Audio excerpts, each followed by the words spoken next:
Congress Mafia?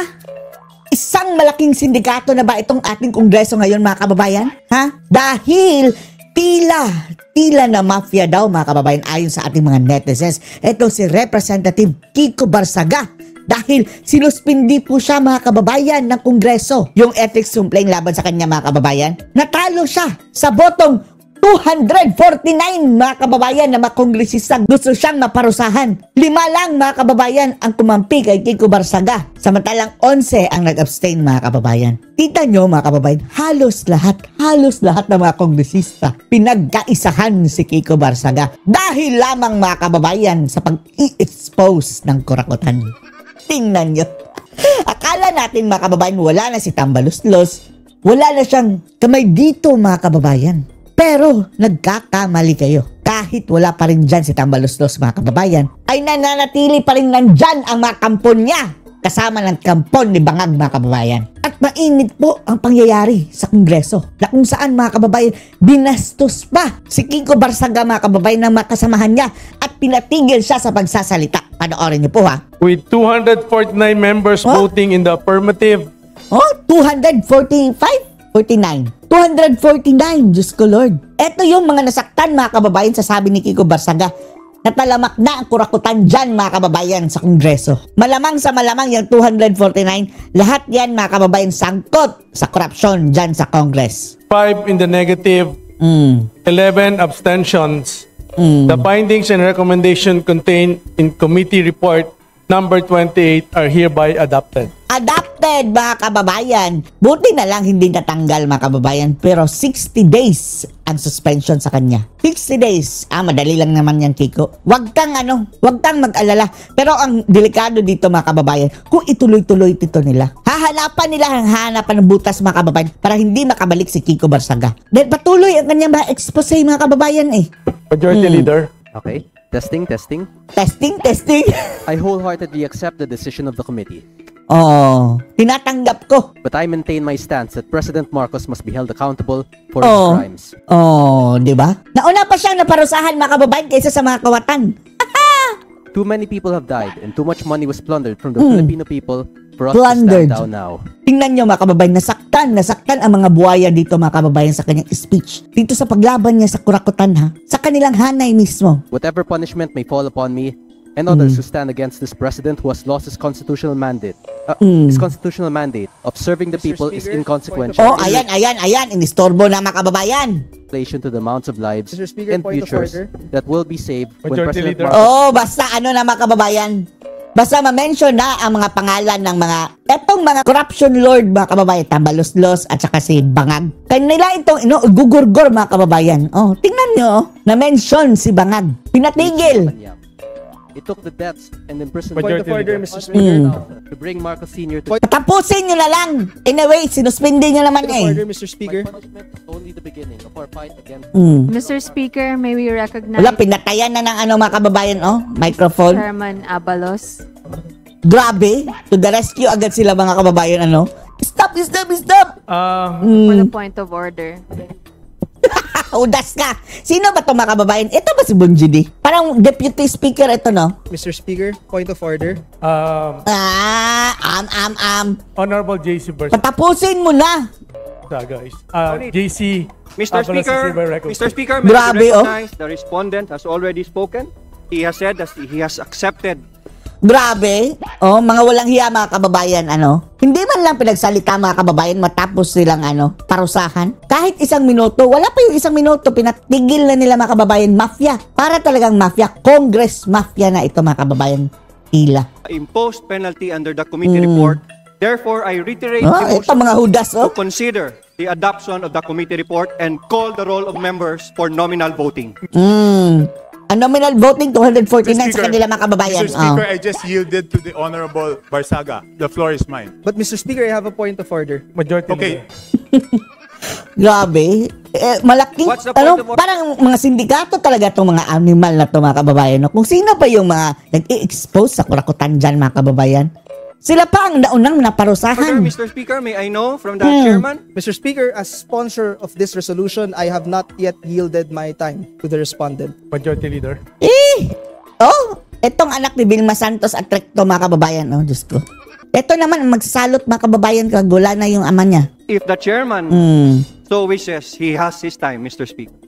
Yes. Honorable JC Abalos is hereby recognized. Ang kakapal na Mr. Speaker, I would pagmumukha. like to point out that as Inagaw niya ang oras, mga kababayan, ni sponsor Barsaga. of this resolution, it is my time regarding this measure Your time, oh, sa inyo na lahat, mga mafia that we kayo. are deliberating right now. Mm. I would also like to put on record, Mr. Speaker, that the respondent has been given an opportunity to explain his Nag-explain ba siya ngayon?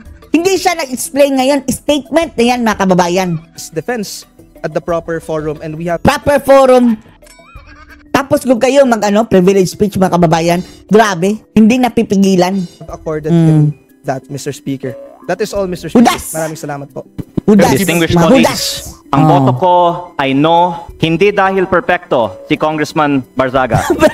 O mabuti pa to si Leviste, mga kababayan. Oh. At least gumampi siya kay Kiko Barsaga. Dahil napakababaw ng kanilang dahilan, mga kababayan. Halata masyado. Simula nung binangga, mga kababayan, ni Kiko Barsaga si Tambaloslos, lalong-lalo na si Marcos. Ito ang parusa sa kanya. Di ba, ulang-una, mga kababayan, sabi niya, tatakbo akong speaker. Papalitan ko si Tambaloslos. Doon nag-umpisa ang kanyang, mga kababayan, kalbaryo. Di ba ang ngipin, Dok, no? Pero dahil questionable para sa akin na minadali natin itong desisyon dahil ngayong hapon lang natin nakuha ang committee report na ito minadali. at si Congressman Barzaga lang ang sinampahan ng kaso ng Committee on Ethics. Ang daming dapat sampahan ng kaso, mga kababayan, no? Dapat unahin yung nasangkot sa flood control, mga kababayan. At yan, etong saba na to, mga kababayan, Ang boto ko ay no. No. Lalo na dahil inuuna natin ang kaso niya kaysa sa mga mas seryosong isyong kinakaharap ng isa sa mga kasamahan natin. Tumpak. Isang kapwa kong Batanggenyo na nandito ngayon na bumoto sa kaso ni Congressman Barzaga. Hindi ba nakakahiya maging miyembro ng Kongreso dahil parang naging normal na meron tayong isang kasamahan na inakusahan na nagbayad para sa mahigit 100 billion pesos ng mga kontrata sa DPWH? Grabe, yan dapat ang unang-unahin, mga kababayan. Para bang Parang tinatanggap mafia na natin talaga. na normal lang magkaroon ng kasamahan na iniugnay sa pagnanakaw ng bilyong-bilyong piso na hindi iniimbestigahan na ng Committee on Ethics, Public Works o Infracom? Tapos yung last Congress, mga kababayan, mayroon pang ang guilty verdict ng kababayan si Francine Castro. Tapos siya pa ang bida-bida.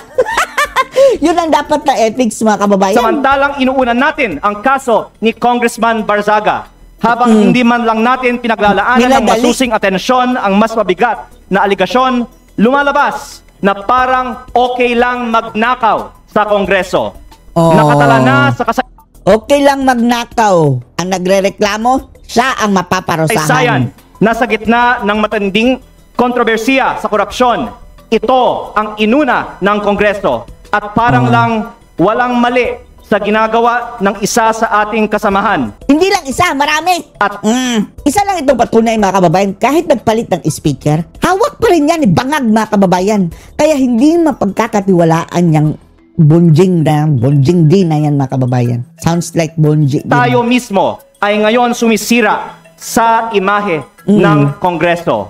Mahiya naman tayo. Sila lang Leviste dahil sila ang bumoto. Mr. Speaker, distinguished colleagues, isang mapagpalayang hapon po sa ating lahat. Si anak ni Marcoleta, mga I rise to kababayan. place on record this manifestation of support for Honorable Francisco Kiko Barzaga and to express my strong opposition to any move seeking his suspension from this august chamber. From Voltaire's philosophy of tolerance and freedom of expression, this line is often quoted, I may not agree with what you say, but I will defend to the death your right to say it. Part yun sa press freedom, mga kababayan. Pero sige lang, nagpapatunay lang ito, mga kababayan, na mga hudas ang mga kongresistang iyan. The independence of the legislature ensures that members may speak fully, frankly, and fearlessly on matters of public interest. Honorable Barsaga's statements directed at alleged corruption within the government falls within the fullest and most urgent category of political expression. Talaga. To penalize him for Ang raising gusto nila, mga kababayan, manahimik na lang. Huwag magsalita laban sa korupsyon. Dahil yan ang kanilang gawain, mga kababayan. concerns on corruption, which the Constitution itself mandates Congress to check is to subvert the very principle of parliamentary privilege. Mr. Speaker, 2004 pa lang po, andito na po ako bilang Chief of Staff po ng aking ama. Matagal na pala siya dyan, pero hindi pa kongresista. 2004? Oh, bata. Ilang taon ka na pala, ano? Paulo ba ito mga kababayan? Akala natin bata pa ito mga kababayan. Nakita ko po ang mga oposisyon na grabe magtuligsa sa administrasyon. Oo nga, no? Nandyan Oo nga, po no? ang mga magigiting na miyembro ng Makabayan Makabayan Black. Grabe, Sila sa Turo Campo. Ang tatalas ng dila mga kababayan, tapos hindi naman na ethics complaint. Lisa Masa, Joel Virador, na talagang magigiting. Tapos, yung iba pa mga kababayan, di ba, habang nagsusona, pasigaw-sigaw pa sila, ng gulo pa mga kababayan, Makabayan Black. Kasama pa nga si Redon doon, ha? Remember, panahon ni Panot mga kababayan, yung walang buhok ang ulo. Dito lang sa harapan si Noynoy Aquino. Kilala niyo siya? Na mga Nag-walk out habang nagsona mga kababayan, ito Makabayan Black. Si Redon, si Kokey mga kababayan na gustong imbisigan ang Dolomite. Kasama pa yan nag-walk out ng gulo mga kababayan sa zona. Dahil kabataan party list yan mga kababayan eh. Nakakaliwa. Na-ethics ba sila? Hindi. Tapos ito, kabarsaga ngayon mga kababayan. Grabe, kabalat sibuyas itong mga walang hiya. figura ng oposisyon. Pero hindi naman po sila naharap sa mga ethics case. Gaano man sila kaanghang magsilita laban sa administrasyon. Talaga. My dear colleagues, Ang kanilang sinasabi, oust nga pa mga kababayan, di ba? Oust Duterte, oust, ibagsak, ganyan pa. Honorable Barsaga is seated in this chamber because the people of Dasmariñas City, Cavite placed their trust in him as affirmed through the ballot. Article 6, Section 6 of the Constitution states that members of this House derive their authority exclusively from the electorate. Ano po ba ang mas mabigat na kasalanan? Ang magmiyaw o Ang magmiyaw? ang magnakaw? Oh, apparently mga kababayan, ang magmiyaw. Para sa mga kongresista, di baling magnakaw, wag ka lang magmiyaw-miyaw, kiyaw-kiyaw dyan. Wag po kaming imyaw-miyaw. Oh. Ano Dahil ba ang mas mabigat na kasalanan? magkabistuhan, ayaw naming mabisto. Ang mag-video at mag-selfie at mag-post ng pagkadismaya sa gobyerno, ang isang batang congressman, O ang mangurakot. o ang ginawang sistematikong pagnanakaw sa gobyerno, o at pagsimot sa bilyon-bilyong mga bilyon-bilyong pisong mga bilyon-bilyong piso sa kabanang Pondo. bayan sa pamamagitan ng mga ghost projects. Ang mga posts Ni ni Kiko. Kong Yao ay mistulang alingaw-ngaw lamang ng salobin ng nakararaming mga Pilipino. To impose Talaga, the mga penalty kababayan. of suspension is to overturn the sovereign choice So paano na yan? Sa 60 days mga kababayan na suspended si Kiko Barsaga. Baka si Tambaluslos ang kanilang kustodyan dyan, kagaya ng mga kababayan ginawa sa kanyang ama. Di ba yung si Kiko mga kababayan mayroon siyang tatay na kongresista dati, Barsaga. Basta anong pangalan nun? Namatay habang nasa termino mga kababayan. Ayun, kinuha ni Tambaluslos mga kababayan ang pwesto. Ako ang kustodyan dito. At nung umupo si Tambaluslos doon mga kababayan sa distrito na sa ama ni Kiko Barsaga, nilagyan ng mga kababayan, flood control. At kung kailan nilagyan ng flood control, tsaka pa na bumuha. Tsaka pa bumuha mga kababayan sa lugar ni na Barsaga. Ngayon, tatanggalin ng 60 days mga kababayan si Kiko. Sino ang ipapalit? Si Tamba? of the people. That remedy is reserved only for conduct so reprehensible and destructive of the institution that it overwhelms democratic legitimacy. Wala na. Welcome to Marcos No administration. such circumstance exists here. Ito na mga kababayan ang resulta sa pag-upo ng isang diktador. Hindi nga diktador, sabi ni Roque. Diktador. Ito na. Honorable Barsaga's only act was to express his views regarding corruption in government, talaga, a matter of public concern central to democratic oversight. Let not the House of Representatives be weaponized against its own members. Weaponized nga. Thank you very much, Mr. Speaker. More. Dumihan mo pa. Senator Congressman Marcoleta. Majority Leader. Mr. Speaker, we'd like to recognize the Honorable Congressman Nazal to give his explanation of his vote. Congressman, Honorable San Fernando is hereby recognized. Thank you, Mr. Speaker. If we don't believe in freedom of expression for people we despise, we don't believe in it at all. Si mga kababayan, si Eli. Go Eli. This quote serves as the foundation The TikToker, mga kababayan, na si Ellie. Of this representations vote. Totoo na maraming nasabi, pinahayag, at ginawa ang kinatawang si Representative Barzaga. Nasaan na, mga kababayan, itong mga sina Percivalis, Baklais, itong mga makakaliwa, mga akbayan, mga kababayan, na laging nagsasabi, demokrasya, freedom of speech, freedom of speech. Apparently, mga kababayan, ang freedom of speech para lang sa kanila lang. Oo. Na Hindi pwede sa ibang tao, mga kababayan, sa kanila lang. Lalong-lalo itong Jokno, mga kababayan. Kung sila ang gaganyanin, patay na ang demokrasya, mga kababayan. Pero ngayon, kasama silang bumoto. Naglululundag sa tuwa, mga kababayan, mga animal. Akma sa pamantayang inaasahan sa isang halal na opisyal. But this begs us to question, what really is an ethical behavior? Why? Ang ethical behavior para sa kanila yung magnanakaw ka. Yan. Di baling magnakaw, wag lang magsumbong sa mga kung sino ang magnanakaw. I agree that us lawmakers are held to a higher degree of ethics and decorum. Paano si Dilima? Nakiapig dyan sa asawa ng may asawa. Umamin yan, mga kababayan, ha? Should not work as to stifle free speech and debate. Lawmakers must be free lawbreakers to say what we want, especially on issues involving national Corruption. importance. Representative Barzaga's actions and words may not fit the usual mold of a traditional lawmaker. But who decides if the mold or what mold is correct? I understand these are difficult questions to answer, and I am unsure if there is any. But one thing I am sure of is that plundering the coffers of government through ghost infrastructure projects is what's unethical. Yan talaga. Grabe, no? Si Jokno, mga kababayan, Di ba, ikaw, Jokno, bukang bibig mo, human rights. Nasaan na yung bukang bibig mo ngayon, Jokno? Pati ikaw, bumoto na isuspindi si The Barzaga. committee resolution sets a dangerous precedent. Ganito ho ba tayo kabalat sibuyas at allergic sa mga naiibang pananaw? Should our subjective judgments of Representative Barzaga's ethics supplant the will of the electorate?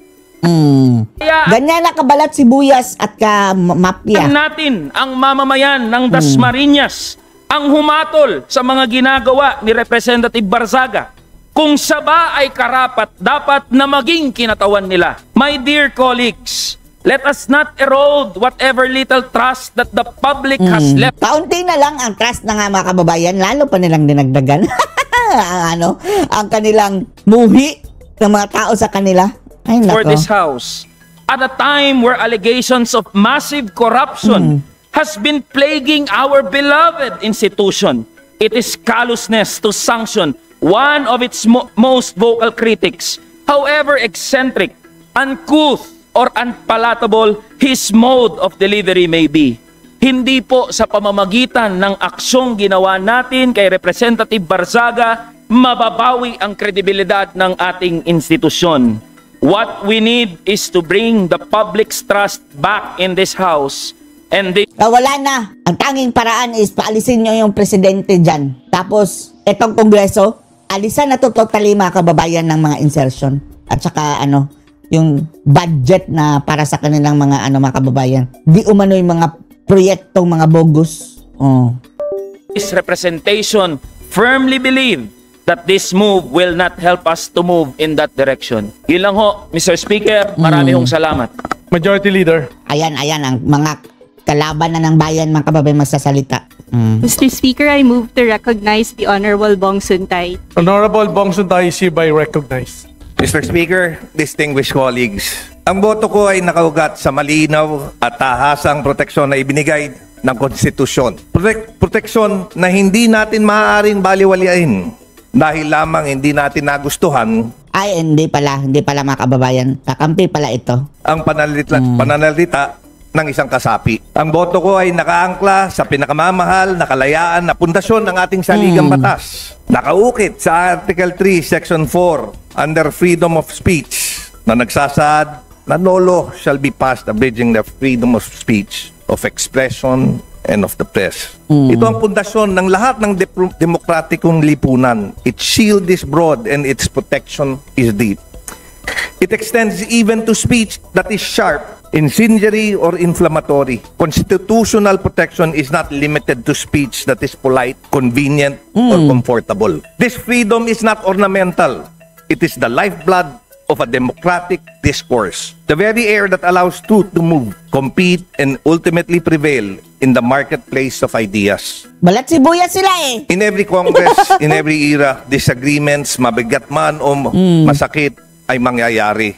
But our duty Oh, pero dito mga kababayan, dapat himod-pwet ka sa administrasyon. Ganyan itong mga, ay nako. Ito no, parang talagang ano mga kababayan no, lalong nako-convince tayo, ay matagal na tayo convince mga kababayan, pero additional ano na ito mga kababayan, additional ebidensya sa pagiging judik mga kababayan. Sabi ni Amy, judik ng namumuno. Duty is not to silence discomfort. Our duty is to allow debate, to permit critique, and to safeguard the right of each member to speak without fear that dissent itself becomes punishable. Totoo, the circumstances and expressions involved fall short of the quorum expected in this House. Hindi natin kinukonsintin. Paano yung sinaabante, mga bastos, mas lalo pa yung ano dapat mga kababayan, yung napakabastos na ano, mga tuwad kong. Hindi kinukonsinti ang pamamaraan o pagkasabi. Hindi natin tinatanggal ang bigat ng responsibilidad sa pagpili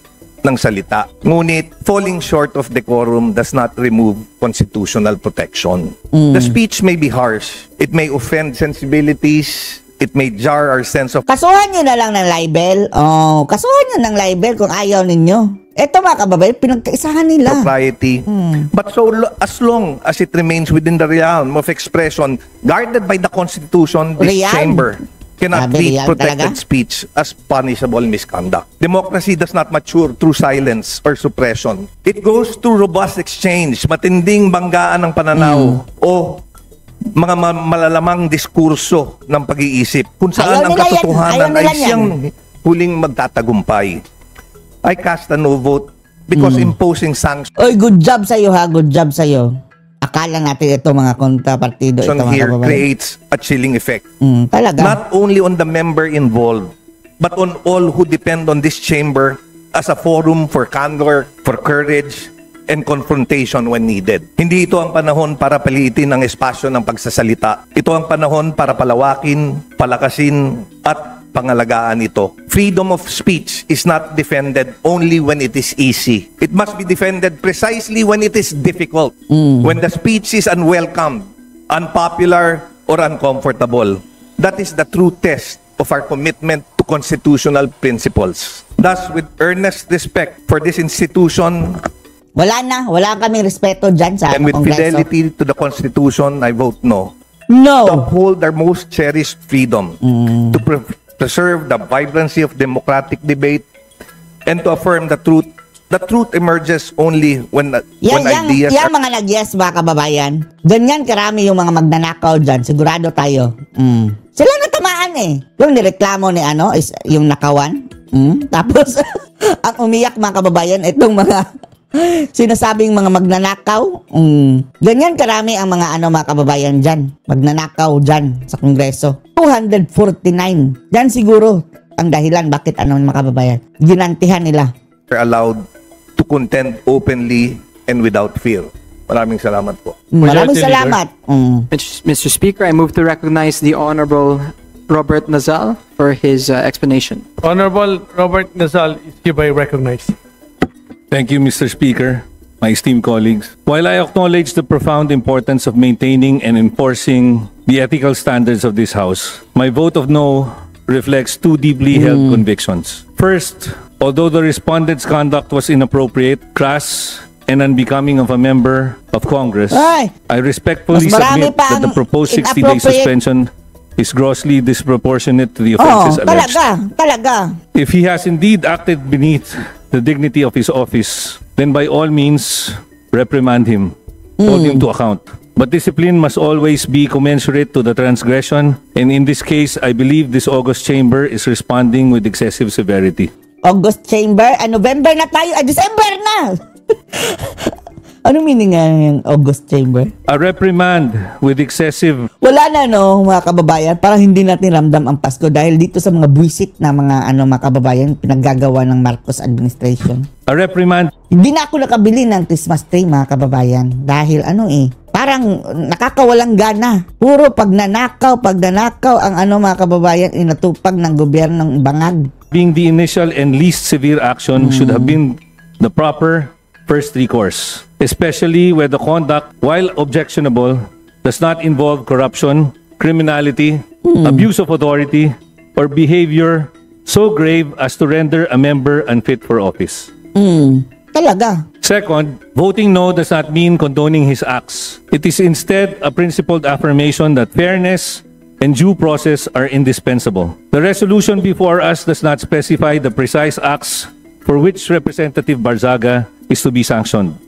Without such clarity, how can he meaningfully defend himself before the entire House? The most basic tenets of due process require that any member must be informed of the specific statements or Minadali ang problema dyan, mga kababayan. Minadali talaga nila na i-suspend. Walang proper na trial, mga kababayan, na nakita nyo ba, mayroong mga kababayan, hearing dyan. Wala. Diretso na butuhan, mga kababayan. post deemed punishable before the harshest penalty short of expulsion is imposed. If this House demands accountability, then we must likewise ensure fairness. Otherwise, Wala na, unfairness na to.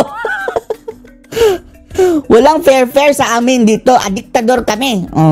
undermine the very integrity we claim to protect. Finally, this vote is also my gentle appeal to this chamber to recenter its energy on the people's mandate. At a time when Filipino families struggle with daily concerns such as rising prices, job insecurity, health burdens, educational gaps, our primary duty is to ensure that their material well-being remains the central business of the People's House. Let us not lose sight of the urgent fundamental issues that affect every household we swore to serve. A reprimand would have been a balanced, measured response, one that upholds institutional integrity without diverting the House's focus from the needs of our people. For these reasons, I register my view that a reprimand, not suspension, would have been the appropriate, proportionate, Reprimand lang, oo. and constitutionally sound response under the circumstances. Thank you. Salamat naman sa iyo. Majority Leader. Mayroon pa palang mga dito, mga kababayan, mga reasonable. Tapos yung mga nag-abstain, mga kababayan, yung mga nag-boycott sila, mga kababayan, hindi na pumasok, sila pulong. Speaker, I move to suspend session until tomorrow, December 2, 3 p.m. Grabe, bakasyon na naman. Ang mga visit, mga kababayan, na mag-Christmas vacation na naman. Grabe to mga kurakot, mga kababayan, no? May gana pang mag-Christmas vacation ang mga kurap. So, yung mga ninakaw ninyo, don't tell us na bida-bida kayo ngayong Pasko. Parang ako ang mapagbigay ngayong Pasko. Diyos ko Lord, mga ninakaw, mga kababayan. Yang binibigay-bigay nila, mga kababayan, sa mga tao. Barya lang yan. Barya lang yan kumpara sa kanilang ninakaw, mga kababayan. Ito, sabi na nga, mga kababayan, na kalakaran na dyan sa Kongreso, etong mga insertion, etong mga sinasabi nilang mga insertion, mga kababayan. Kaya, wala talagang karapatan itong mga hudas sa itong mga kababayan na mag-demand ng, lalong-lalo na itong ginawa nila kay Barzaga. Ang parusa, mga kababayan, wala sila karapatan. Dahil mga kawatan itong mga demonyong ito, mga kababayan. Suspended until tomorrow, Tuesday, December 2 at 3 o'clock. Hay nako. Anong masasabi niyo dito, mga kababayan, sa kagunggungan na namang pinaggagawa ng Kongreso? Malamafia talaga, mga kababayan. At talagang malala na ito. Malala na ito. Anong masasabi niyo dito, mga kababayan? Post your comments below.